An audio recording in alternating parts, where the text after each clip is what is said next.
Well, hello YouTube, it's me Fortmaster, and welcome back to another Underlab reaction. And the last one I reacted to did pretty well, so I thought I'd continue reacting to the new videos that they're putting out.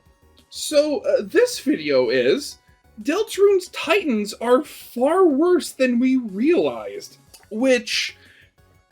Well, I mean, honestly, that's a pretty big statement to say, given that we already know that if the Titans come about and are allowed to like do their thing, it will cause the literal end of the world. So, I honestly don't know what could potentially be worse than the end of the world. Because I mean, just going back onto Titans, I mean, the whole fact that like we actually saw one and fought it in Chapter 4. And I mean, there is the potential, that the Titan wasn't at full strength, given that it had just only been created and hatched or something like that. But the thing I'm still wondering is, like, if we've already fought a Titan in Chapter 4, where does the game go from there? How does it ratchet up the tension and the threat even further? Like, are we going to fight multiple Titans in a future chapter? Because that would just seem sort of like a little bit of a cop-out, I don't know. But yeah, I mean, again, at this point, I've said before, at this point, Deltarune could literally go anywhere because it's not as episodic or as formulaic as we thought it was going to be. So, let's actually get into this video and see what Underlab has to talk about. So, yeah, of course, as always, original videos linked in the description if you haven't seen it yet for some reason. Corner of video lead to my Let's Play of the day. And if you like this video or any other video that I make, I'd very much appreciate it if you gave the video a like and subscribe to my channel, because almost 73% of the people that watch my videos aren't subscribed, and I'd very much like that to change, because my main goal for this year is hopefully at 10,000 subscribers. But yeah, with all that out of the way, let's get this thing started then, shall we?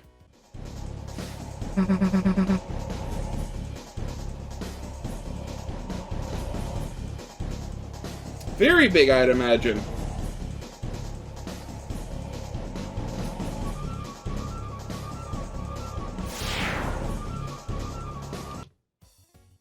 Actually, now I am wondering, how big are the Titans, like, in the light world?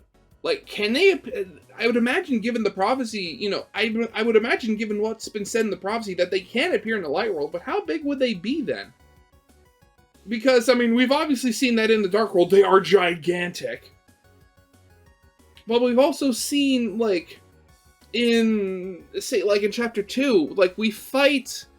the Mecha, the Giga Queen, and that's like, it's been kind of speculated that in real life it would be like the equivalent of like a full person, if the whole closet thing is anything to go by. Oh god, but if they got in the light world, would they grow even bigger or something like that? Oh god. Because again, we see that, once the dark world collapses, that the church is wrecked, and that was from the Titan, I'd imagine.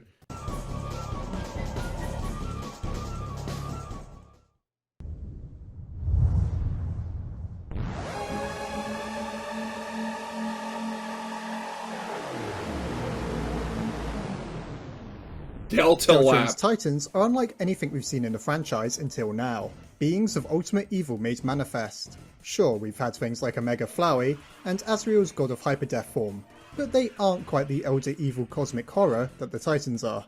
Are these the true villains of the franchise? The unseen hand behind the scenes, drawing forth the darkness deep within the hearts of men and monsters. It's time for a deep analysis on these gargantuan creatures, to see how much we can learn about them before our final confrontation with them in Deltarune's remaining chapters.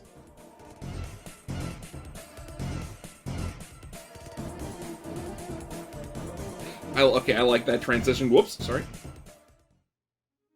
Spawned through the creation of a dark fountain within the dark world, it seems as if Titans are the darkness within darkness itself.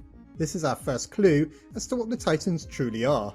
Within Hometown, whenever a dark fountain is opened, we see it animate otherwise lifeless objects, giving them personalities based on their experiences as an object. There's no better example of this than Tenor, our emotionally complex television set, desperate for one last hurrah.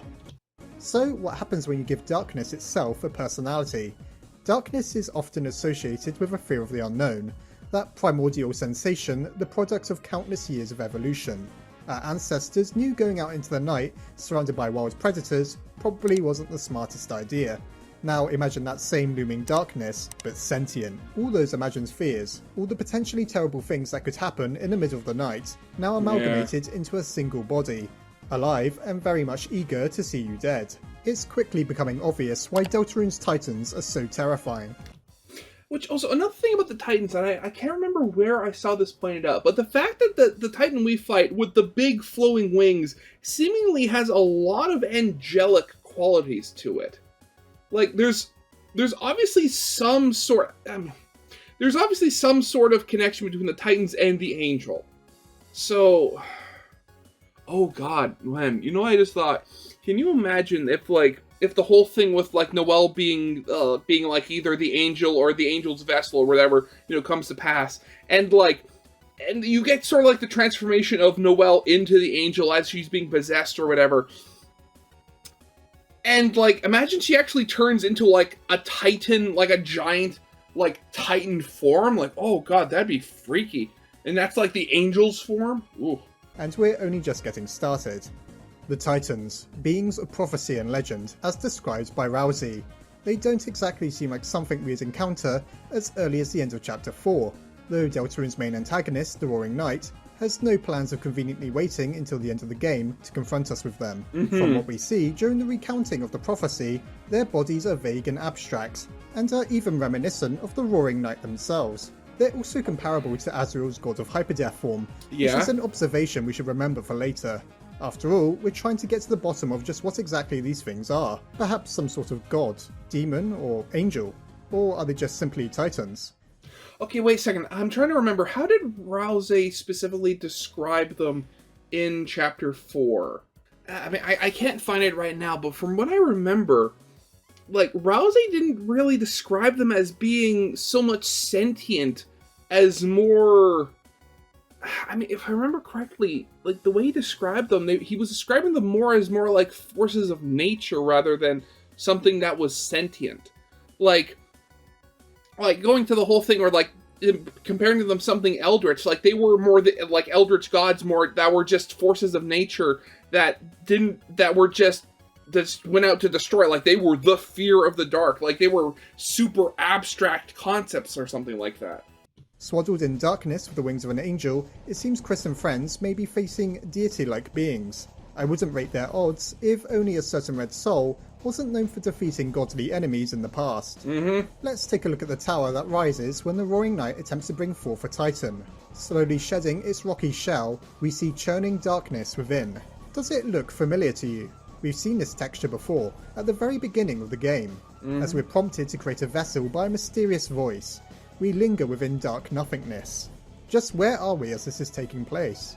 Well, if we're going with the idea that this is the dark side of a dark world, it seems likely we've literally been swallowed by darkness itself. This could be the realm of the last dark world we'll visit, as I speculated in my short video titled, "What will Deltarune's final dark world be?" Could it be that the Titans are so large that they themselves are dark worlds, made manifest, given a body to wreak havoc upon lightness and darkness alike? Well, I mean, there was the whole thing where, you know, when Susie and Chris jump into the Titan, I mean, you seal them and defeat them like a dark fountain with, like, the soul and stuff like that. So an entire dark world given form. I mean, that's one way of looking at it. Interesting. This may very well be the same darkness Gaster once witnessed in Undertale, Asgore's former royal scientist. Describing something that is darker yet darker, I can imagine nothing that is darker than darkness itself than Deltarune's Titans. That means they're a force that's present in both games. Even though we never saw one in Undertale, maybe we were simply fortunate. With the Roaring Knight so eager to tear open dark fountains in Deltarune, an encounter with one of these things was all but inevitable. Something to keep in mind is that the tower is the one reference we really have for the Titan's size. During the boss battle with them, we only fight their heads and shoulders, and even then they dwarf us completely. That must mean their body is truly colossal, and likely the size of the tower we scale with no small difficulty. As mentioned in Chapter 2, all will fall into chaos when the fountains fill the sky. These Titans tower above not just mountains but the clouds themselves, making them by far the single largest entity we've ever seen in both Undertale and Deltarune. Can you imagine how devastating something like this would be unleashed upon the light world? The sense of urgency has intensified like never before, as I feel just one Titan would be more than enough to trample Mount Ebott and Hometown alike. The stakes are higher than they've ever been before, and Chapter 4 really is a wake-up call to the true threat of what we face. It's impressive that Chris, Rousey and Susie are able to stand up to one at all, but they are potentially heroes of legend at the end of the day. And they also have us, like an extra dimensional being that can retry this fight how many ever times they actually need to defeat it. So unless Toby actually put in a thing where, oh, you can't beat the fight at all at any point, we will eventually win. We finally reached the top of the tower, only to be met with a giant eye. This thing is watching us, fully conscious of our actions. As I mentioned earlier, Titans are like the living embodiment of darkness, fully aware, seeking to inspire fear and dread wherever they exist. It's as if evil itself were made sentient. Finally, atop countless shattered bookshelves, we come face to face with darkness itself, literally. Chapter 4's final fight has us battling against the upper body of a Titan, staring down its twisted void of a face. Let's take a look at the Titan's sprite, as that alone tells us a lot about what these things really are. As I mentioned in my original short video about the topic, they resemble some sort of hybrid fusion between a demon and angel. The dark form of a nightmarish giant, head topped with twisted horns, along with the ivory white wings of an angel. Such a strange paradox is surely nothing to gloss over, as while Titans may be beings of pure darkness, why do they have the wings of something we'd associate with nobility and purity? Yeah. Darkness cannot exist without light, and thus the wings may be a perversion of this idea. Like how in Undertale, an angel who will make the underground go empty is described in prophecy. Titans could be perceived as angels of a kind, but rather than saving monsters and humankind from the roaring, they'll be the ones splitting the earth itself and bringing about the apocalypse.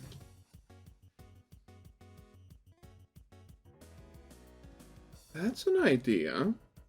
I mean, we'd always assumed that, that the angel was a separate entity. Or maybe, like as I kind of jokingly said once, what if we're the angel, the player?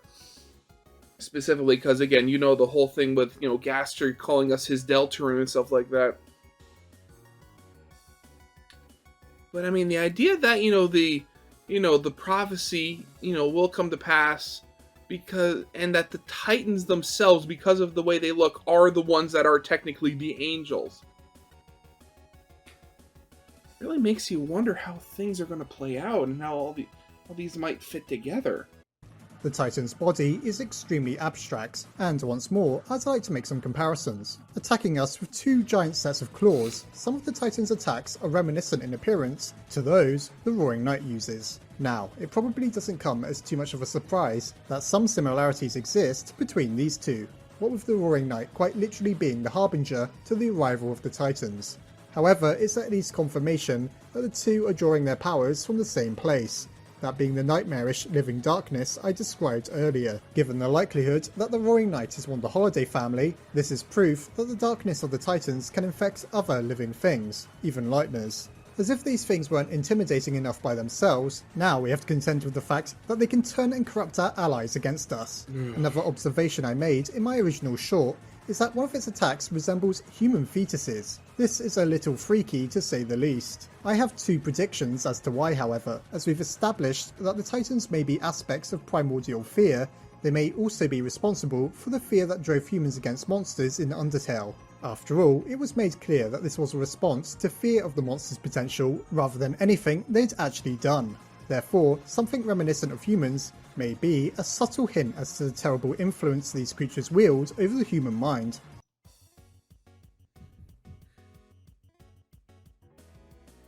Now that's a question though. Do the effects of Titans have, do Titans affect different species differently? Because I mean, obviously, you would, the town itself is, all populated by monsters with the exception of Chris.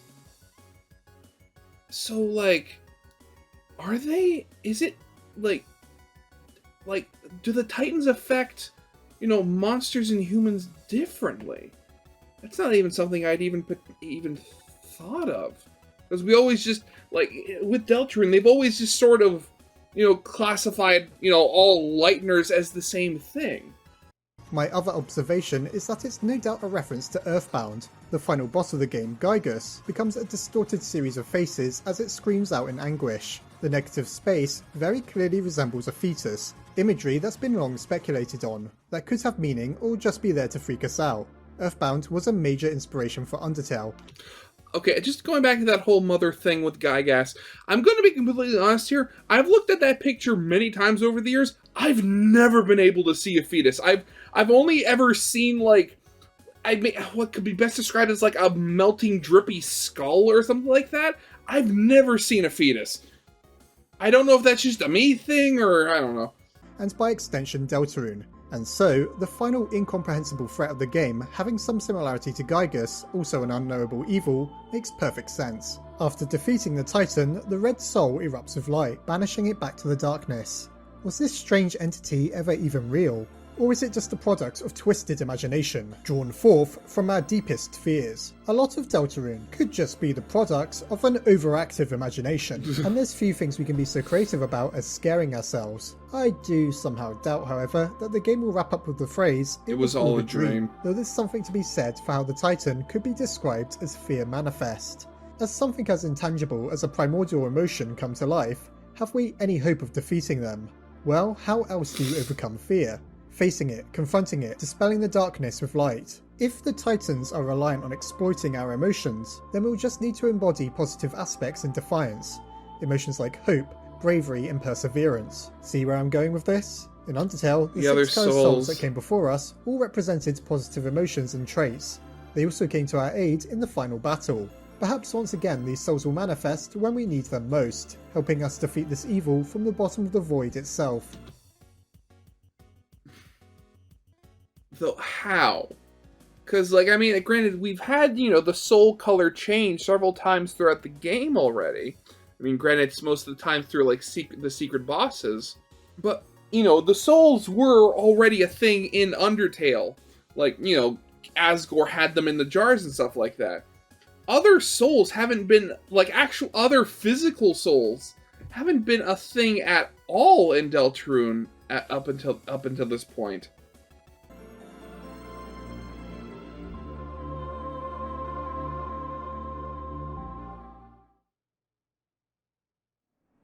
I hope you enjoyed this deep analysis on the Titans of Deltarune. What do you think? Will we encounter more of these colossal enemies, or was that the last of them in Chapter 4? Yeah, I'm veering towards the former personally. I've no doubt things won't be resolved exactly how they were in Undertale, but I do expect there will be some parallels. We'll need all the help we can get against such a powerful foe. As always, thanks for watching, and I'll see you... God, again, the Titans. I mean, again... I very much doubt we're not going to see more of the Titans, but just how? And again, the idea that potentially, you know, whoever the knight is, whether it's Des or Carol, whoever has been, like, corrupted by them, by, like, just their essence or whatever it is. Like, that is a freaky thought. It is a very freaky thought. Kind of, again, I talked about it before, but there was this one animation on Twitter I saw, and I wish I had saved it.